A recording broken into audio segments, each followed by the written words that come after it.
In a world where luxury yachts and high-tech watercrafts rule the waves, one man stands boldly against the tide, armed with little more than a big plastic drum, some wooden planks, and a dream. Yes, folks, he's building the world's cheapest canoe, and not just any canoe. A drum canoe, the kind of project that makes you the talk of the town, or at least the local hardware store.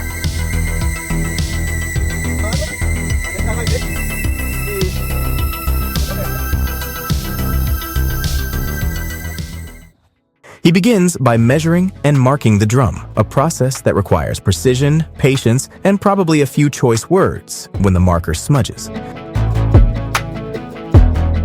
The drum's plastic sheet needs to be cut into the exact sections, a task akin to slicing a giant sausage but with more finesse.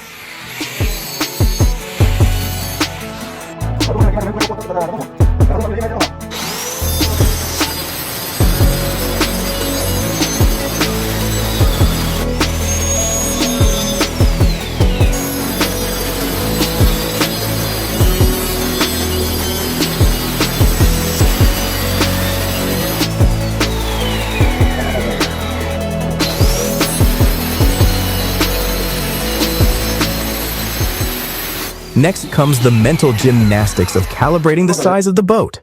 By opening up the drum's plastic sheet and temporarily holding it with wooden pieces, he visualizes his future canoe. It's a bit like watching an artist envision a masterpiece on a blank canvas. Only this canvas is a large, unwieldy sheet of plastic, and the masterpiece is a vessel that will, hopefully, float.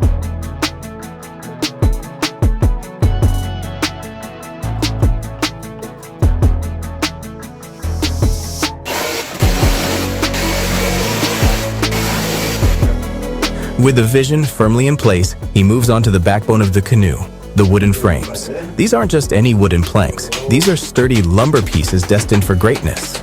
He assembles them meticulously, joining them with the drum's plastic sheet to form the skeletal structure of his canoe.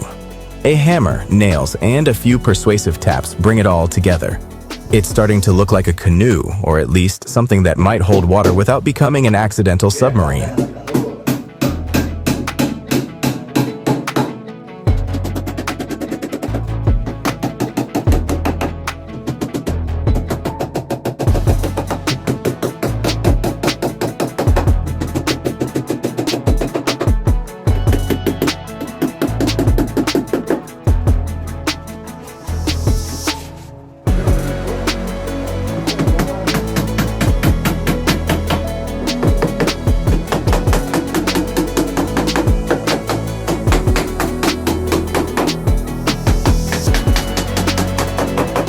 Sealing the joints is crucial. Using a long piece of rubber belt and some strong glue, he ensures that not a single drop of water will dare to penetrate his creation. He repeats this process with the pre-cut sections of the drum's plastic sheet, inching ever closer to his finished product.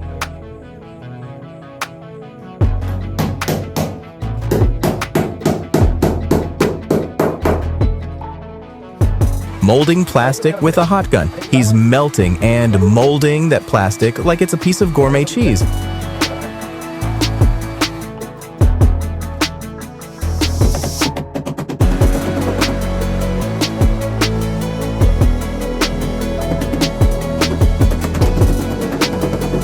The next step involves installing the edges, which requires long and flexible pieces of wood. These are carefully shaped and fixed over the lumber frame's edges with the help of a grip, a hammer, and more nails. It's like putting a frame around a Picasso if Picasso worked with lumber and plastic.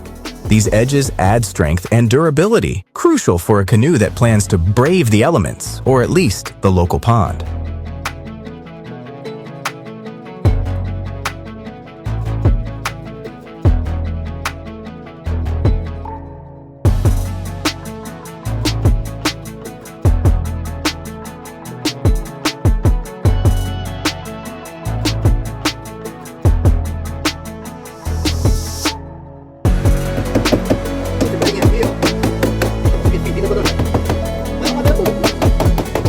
Adding extra pieces of wood for structural stability is a good idea, but he wisely avoids making the canoe too heavy.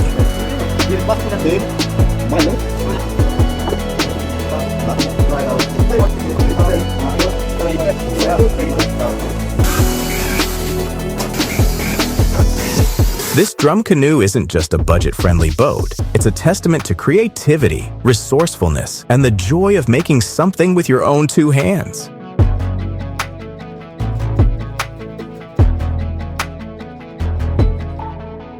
He's cutting out these giant arrow shapes and sticking them on the front and back of his canoe like he's gearing up for a seafaring medieval battle.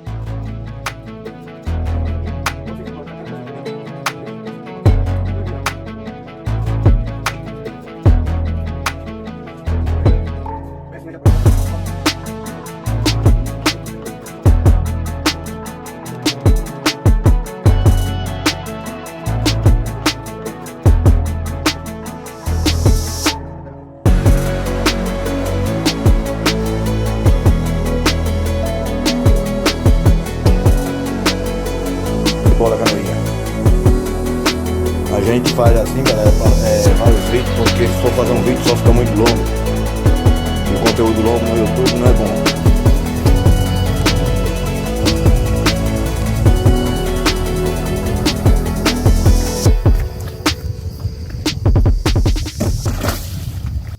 Fast forward to launch day. The boat's in the water, looking all majestic with its arrowhead tips and newly installed seats.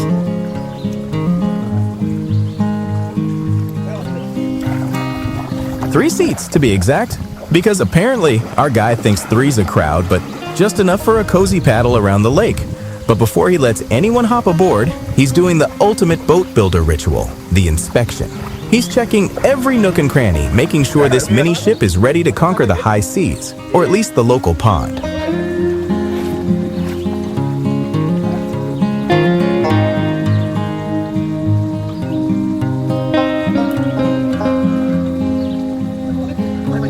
Our builder's so proud he's standing on the boat, probably contemplating life's mysteries or just enjoying the breeze.